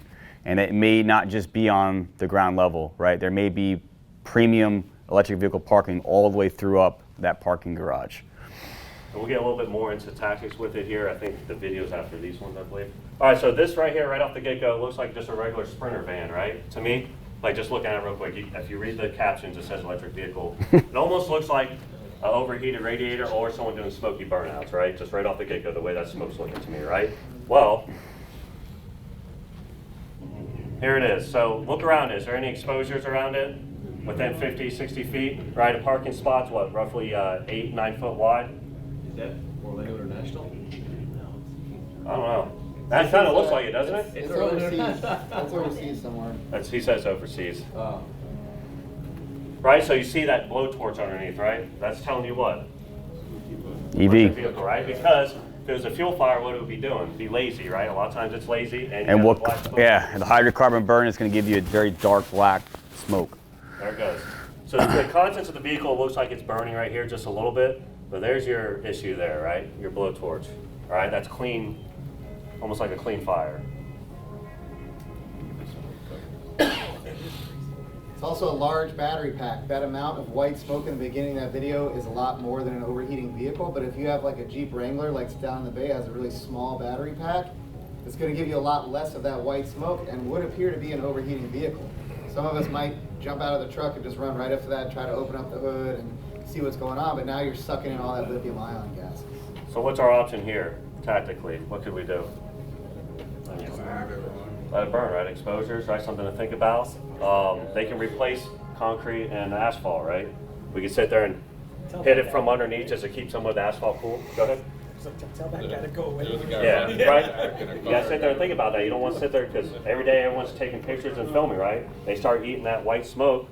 Like cooking fires for us, we usually don't go in air packs with that stuff, right? Or we're not breathing air. That right there will knock you down, all right? And now we have a car fire and a hazmat alert, right? So here's just some of the high voltage and where the connections are. All right. You can skip through that. Yeah. It's forever.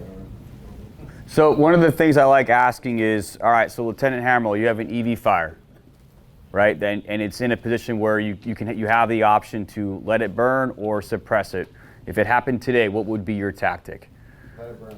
Let it burn, right? And the only reason why I make you guys think about that is you need to commit to it.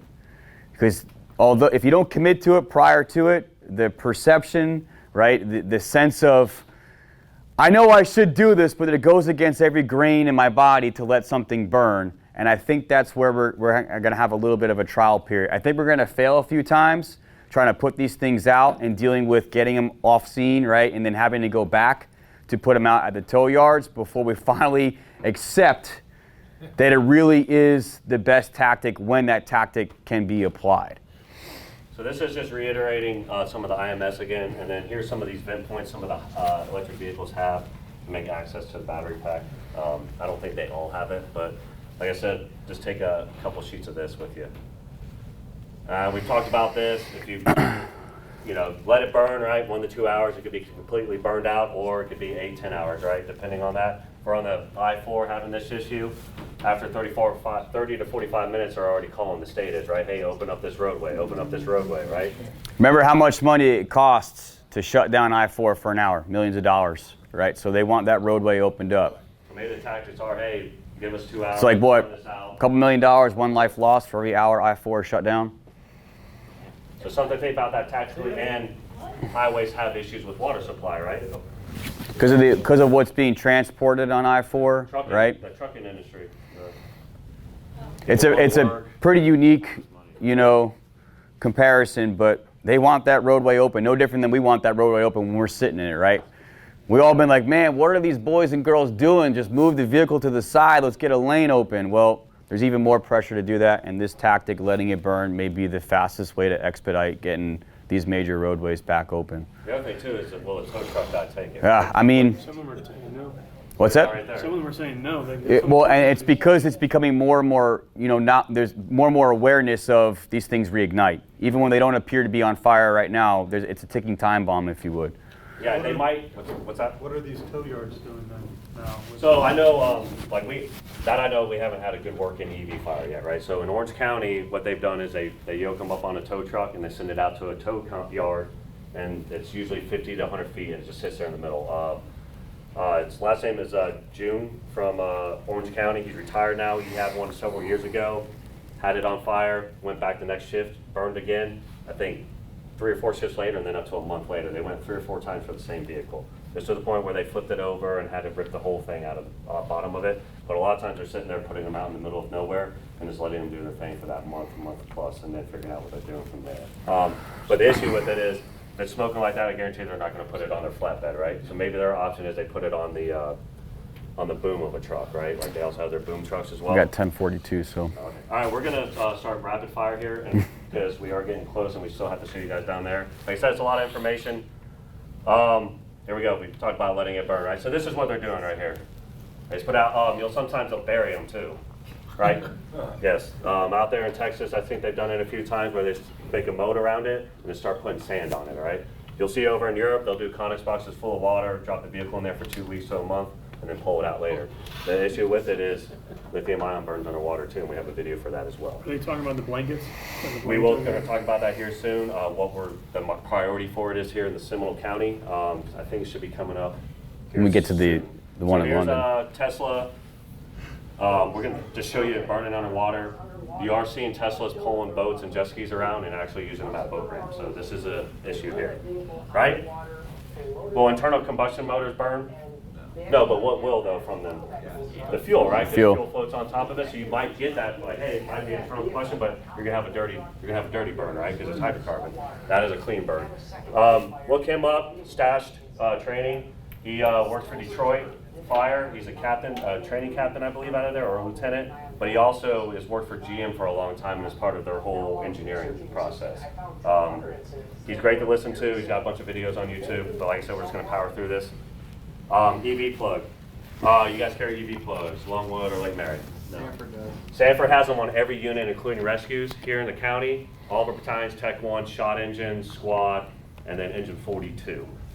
It's an EV plug, emergency vehicle plug. It has a couple attachments. This attachment alone itself is Tesla, and then you have 2 other attachments here. 3 AA batteries on the inside right here. All those lights up there is going through a safety check. When it starts blinking green, it's good to go. So what you do is you take it and you drop it into the EV itself, and what it does is thinks it's charging. So it'll light up blue. Blue is good for you, a good saying to say. So if it lights up blue and stays blue, that vehicle actually goes into park and it disables the vehicle. So if we're doing an extrication or combat a patient in the front of the vehicle, you could walk up, sit there, throw that plug in, and it's good to go. All right, it'll sit there, but you want to make sure it does that solid blue to let you know. Because what the issue with these electric vehicles, it's not just a regular parking anymore, right? It could be a park button and actually be like the Cybertruck where there is no steering column shifter. It's all on the computer, and you sit there and throw it up to forward or throw it up to reverse, or throw it down to reverse. It's all new to us, and it's usually not just a regular in the center console up on the column. Chances are you're going to get inside these vehicles, at least I know for myself, and you won't know where to start, right? It's a screen. It's a screen, right? I don't know where the home button brings me. I don't know where the parking, I don't know where any of this shit is. So this is just the most simple way to trick the vehicle. Yeah, I'm sorry. Cut that out. The simplest way to place the vehicle, safest way to place the vehicle in park. And we'll do it downstairs for you guys, so you guys will be able to do it, all right? There's great videos from staff's training about it too. They'll do it while a vehicle's moving, and you shove it in there, and they'll throw it right in park immediately. Hey, I've done good. That's only one. Like, that's really good. So this would be a good video. This is a video of FDNY. I don't know if you've seen it. It's a BMW electric vehicle. It is up on top of another vehicle right now. This would be a great video, or a time to use that, walk up real quick, throw it in there, because the driver's still sitting in the driver's seat and it's in drive right now, all right? So this is what happens if you haven't seen this. Completely silent vehicle when they run. They're trying to throw rescue jacks up right now, right? Boom. He ends up breaking his tib, fib, or femur, I believe. It's one of those, that FDNY fireman there. This video goes on long. He's one of the ones that saved a few people offshore recently too.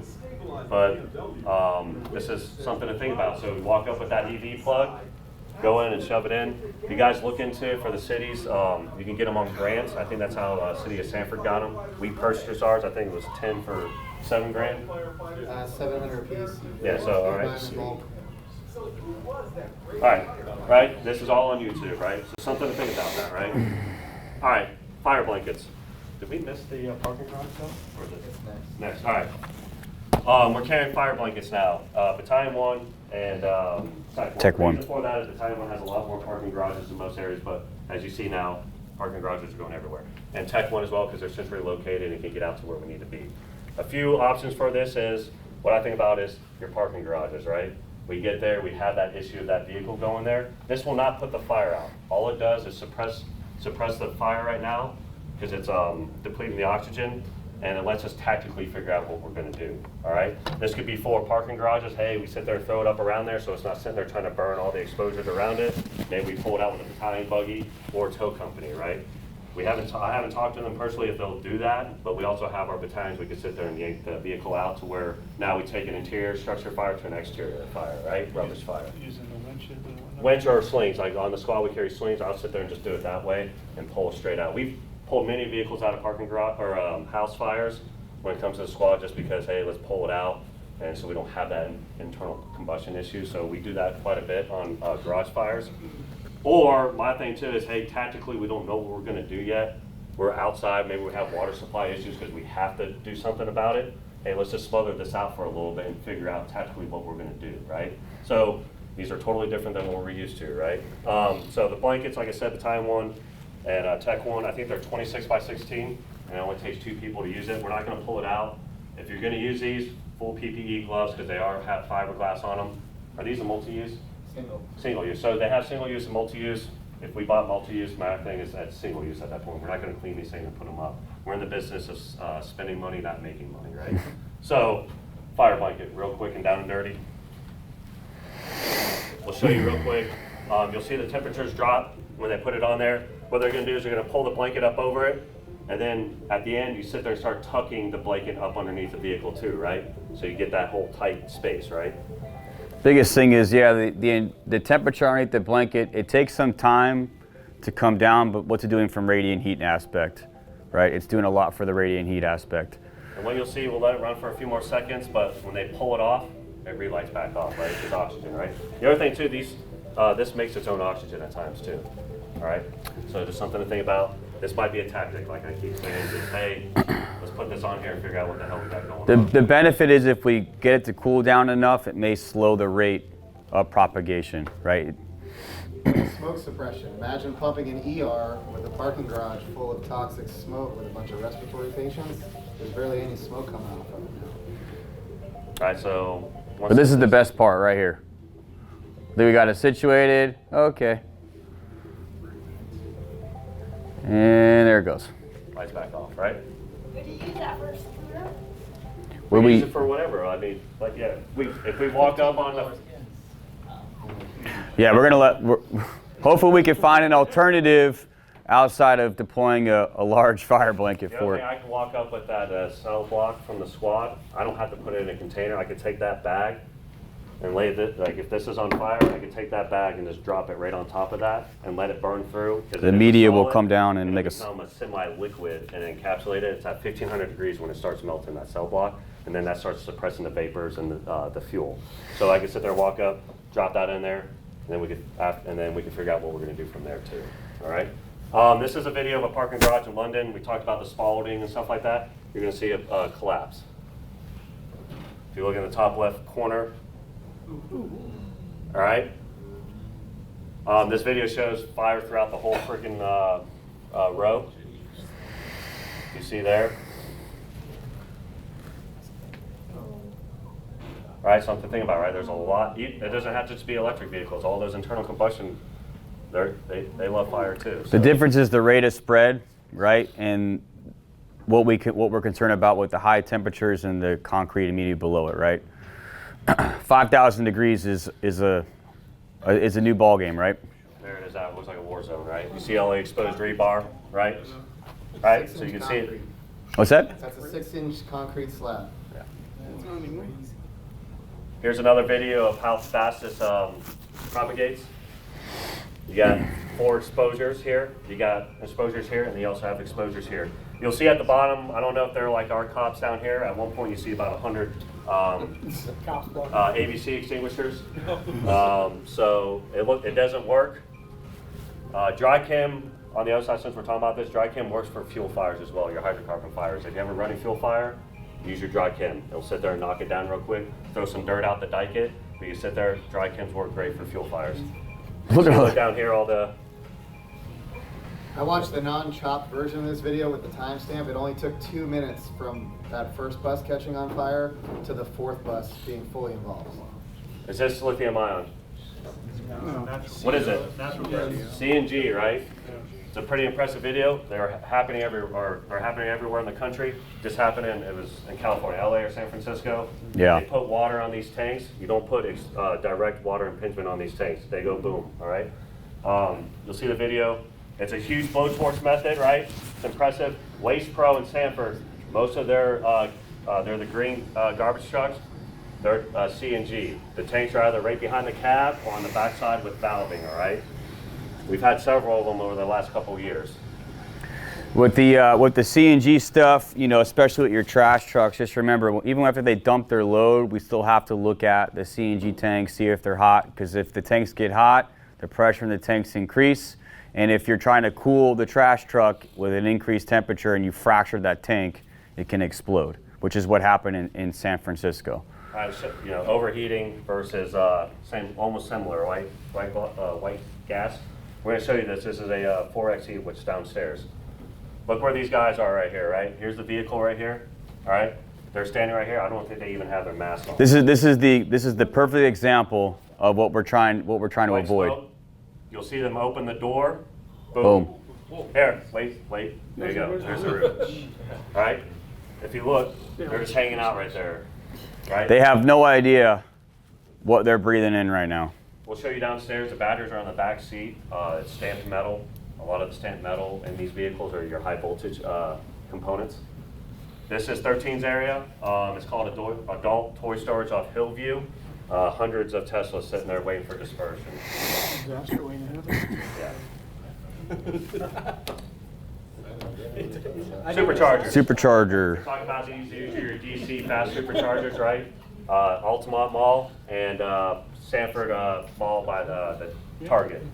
They're within 15-20 feet are your disconnects here. This is where your charging station is. All right, and these are the cabinets with a shutoff on them as well. All right, so DC, that's bad stuff right there. Right? So if there's an issue, you can de-energize the supercharger, right, with enough proximity to keep you guys safe. 22's area, the Porsche dealership right there, just north of Maitland. All right, this is on the back side of the building. Any placards on it, anything showing that there'd be batteries in there? All right, this is where they store batteries after replacing batteries at the dealership. You do have vent points. That's a unique sign when you're seeing vents on these buildings. Why is it vented? Right? That's got to be a visual clue for you guys, especially if we have a white laminar smoke coming from it. It's not.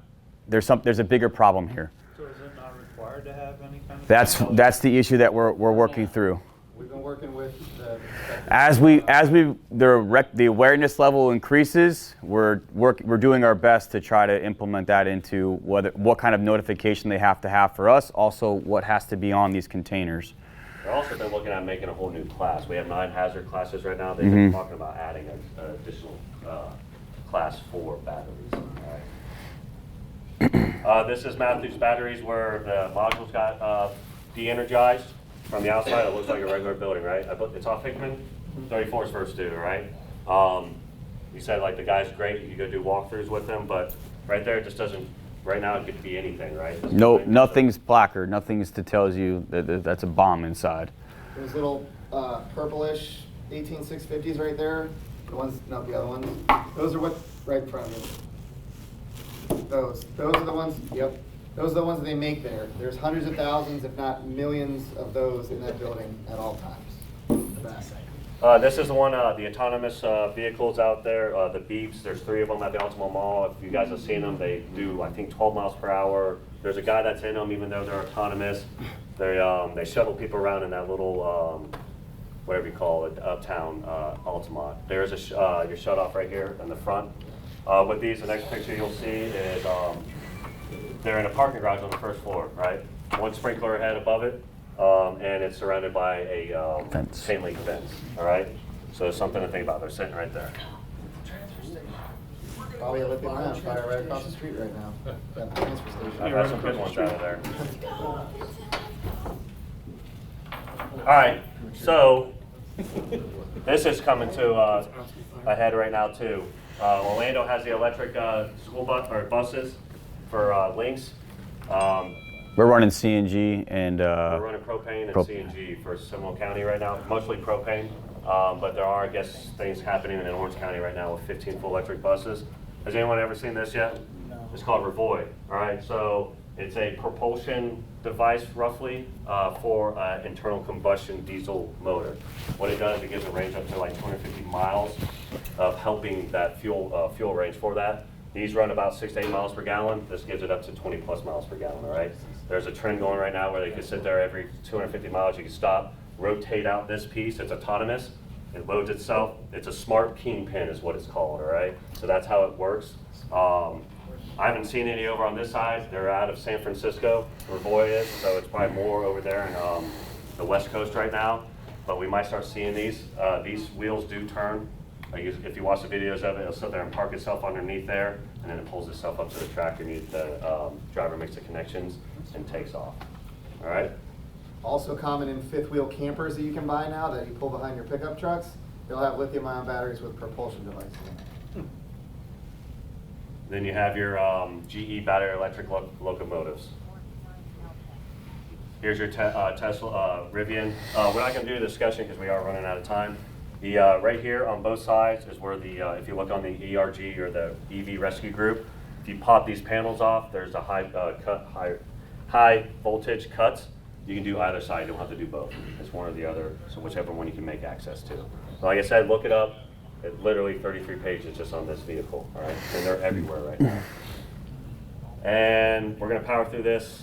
Your ESS systems. All right, residential and commercial. A lot of times they're on the exterior next to the meter. They could be inside as well. Like I said, they don't have to be permitted right now, but we're working on that system when you guys go out there in your first dues and start seeing it, start adding it to our CAD system, right? So it's another utility. There it is. So just because they have power or solar panels doesn't mean they have a battery backup, right? It could be just backfeeding into the system, but just go ahead and look for that. The Ford Lightning and Nissan Leaf, you can actually feed into your home. They're one of the only two that can do it, almost like your gas generator. You can use your vehicle. Which one's more dangerous? Right off the get-go. So why top for you? Because the battery walls are. Right. So your battery. Oh. Right. So when you do your 360, you're going to see that, right? You're going to see your level 2 charging and your battery, right? But if you pull up, Yeah, the bottom. yeah, if you pull up and you got to work in Inside. garage fire, it could be a regular car or it could be that, right? Right. You can't see that from the exterior. What's the top one? Shades. Pool heater, right? So just know the difference, right? And then you have your solar panels here, right? Like I said, it doesn't mean they have a battery backup as well. You will see lead acid battery backups as well too. The next slide, I believe, is actually a Tesla roof. Yes. So each individual shingle is a Solar panel. All right. You can do a lot more information on that. You can cut through them. You can walk on them. They're not going to They have all electrocute you. different styles of them. All right. So they are becoming a big thing. A guy has a video. It's like a I think it was over 100 grand he spent on it. So, but he's like, you make that back in like 10 years or something. We're not aware of anyone that has this in the county. A roof? Yeah, come to my house. Like the shingles and everything? Yeah, come to my house. Okay. It's not the whole thing though, it's like, they don't let you like do the hunt, like, it depends on The pitch of the roof? They let me do 60% of it, but yeah, I have no power bill. But I mean, it makes you make it back in like 10. Okay, But yeah, well- I have the things are on the side of my house. For the tower guys, those panels, they just kind of rock up like this and they quick disconnect. So if you're trying to get off your bucket onto a roof so you don't not step on the slick stuff, rock them up and pull them right off and throw them on the ground. All right, IMS. All right, this video real quick is in in Colorado, city in Colorado. What it shows you is another Jeep Wrangler 4xe. All right. So if you look here, this is a single garage. When they pull up, nothing's showing. Right? They go make interior with 3. They have a lazy haze inside the structure. They make interior into the garage. They see a little fire. That guy was done. They see a little fire in the back seat of this Jeep Wrangler. They go put water on it, that explosion happens, all right? It took the helmet off that captain right there. That would have been a little bit lower and taken his head off. That right there is 3 PSI. That's it. 3 PSI. But 3 PSI pressurized in a whole garage, right? Do they have the same room? Do they have the same rating for garage doors that we do with the southern building? Oh, yeah. Probably, but that's 25,000. 3 PSI is 25,000 pounds of force for that door, all right? It'd be the opposite. If you do a full-size door, they're saying 50,000, but that just, it takes 3 PSI to do that right there, all right? This was done before that explosion. It's the same thing. It's a lithium-ion battery with a UL study or the FR or FSRI, all right? And it talks about, this is that guy from Stash Training. It talks about this is 3 PSI. That's about 50,000 pounds of force right there because it's a full-size 16-foot door, right? Pretty impressive, right? Which there's an opportunity that may happen, right? Based upon the rate of release of the gases, right? The rapid rise in temperature and the explosion. And going back to that, remember they had a lazy white smoke inside the structure? A lot of times that's like cooking fire, right? But we have that, you have that smell of burning. But just think about that, that's you're breathing it in, right? Commercial ESSs, I don't know of any in the county right now. All right, this next one came out of Surprise, Arizona. They get dispatched to a call in the later afternoon about, this is what they had. Pull up that low-lying smoke or vapor, right? That almost looks like fog in the morning, but this was in the evening, all right? They see this, they call a hazmat unit, was it Phoenix? Phoenix, Arizona gets dispatched. Why is that really unique? That it's low rising, right? So when we have low rising clouds, vapor clouds, right? We should be thinking toxic gases, heavy in there, super bad stuff. So you can tell they've been on scene for 3 hours. Phoenix Hazmat gets on scene. These 4 right here. If you look at this, what happened was they started metering. All right, they took their 5 gases, colorimetric tubes, something we carry on the squad. They start doing their 360s over the couple hours. All the vapor starts dissipating. All right, SME I believe gets there. This is like 3-4 hours into the event right now. 2 guys standing here, and then 2 standing here for entry. One being, I think it's the captain, right? Not a lieutenant, captain. Now, so if you look here, that's the door, right? And if you look, the building's kind of bowed out. What happened was the SME gets there, all right? There is a suppression system in this as well. It's a clean agent. So they get there, they go to open the door, have that explosion, right? Induce oxygen. It throws the lieutenant 73, 75 feet through that fence. You'll see his picture of his helmet where he landed. All 4 were injured in the explosion. And if you look right here, it's kind of bowed out right there. But you see the door there, it threw him out. I think he's now a training captain, right? Because of his injuries, right? But all 4 were injured and transported. So this was an undocumented building. This was in 2019. NFPA 855 came out in 2021, and it's about ESS systems, all right? We don't have any that we know in the county. They can sit there and put them on job sites, and that's their power units now, instead of like diesel combustion motors or something like that. They can just Sit drop there and them. drop these off in boxes, and that's their power source for buildings and stuff like that. They are coming for sure. All of our power substations where our power lines come into your grid, they all have nickel cad battery backup buildings already, every single substation in the county. and they plan on moving them over to lithium ion within the next few years. Obviously going to make us aware of that, and we'll pump that information out to you when they come. There's his helmet. That's where he landed. It was He through the amputated chain. both of his feet, broke every bone in both of his legs, broke both of his arms, broke almost every rib, penetrating trauma to the torso, broke his scapula, had a TBI, and now he's blind in his right eye. Just from opening a door full of hemorrhage. He's off the job. Your IMS. Biggest thing with it is just contact SME. Like I said, this is about fires and fire impingement of ESSs and no fire. So biggest thing is don't put water on, and then if you can't, shut the system off if it's possible. Like I said, just go ahead and read through this later. And here's that QR code for when you see these systems. We'll probably get it out to the cities here soon, but it just has the 4 questions you need. You sit there and click on that QR code, and it'll go to us, and then we can input it in the CAD. All right? And this is just the part we're not going over. Any questions? I know there's a lot thrown at you right now. We're going to go look downstairs. Yes, Doreen? What should the public know? Like, so what I have is, like, how to dispose them properly. Don't buy bad batteries. And the Amazon third batteries. is to say you have an e-vehicle. When you call 911, you should say, I have an e-vehicle. Like, what else? What should we tell them? Usually they ask that question though, because a lot of times on the cab we'll get a silver Honda Civic 2019 4-door SE model. You know, it depends on how well that person goes into it. Or it might be that silver vehicle, but the problem is it's that Rolodex they go off of too. There's only so many questions they can ask too. But as an e-vehicle, So if you have that'd be great. if you have an EV vehicle, if you have an energy storage system, if you have lithium batteries in your house, and we're going into your house, that's a good thing to make us aware of. And we've talked about this in these meetings we've had, and the best way is option is doing this CAD system, because they already have a Rolodex of 100 questions they gotta ask, and then now we're gonna add 5 more, 10 more questions to it. I mean, we're gonna be on scene by the time they get there with some of these questions that are being asked there. So that's why this CAD system's coming in. So if my car catches on fire as an EV, then I tell that it can't, and I have to run away from it because I don't want to inhale this smoke, right? That's right. So that's what I. But then if you say you have an EV, it starts prompting stuff on our side with a battalion, shot unit, squad, stuff like that happen. It starts rolling. When I know there hasn't been working EV fires here, but when an EV fire, what's happening to them? They just drive, or they're hitting other things, or how are they?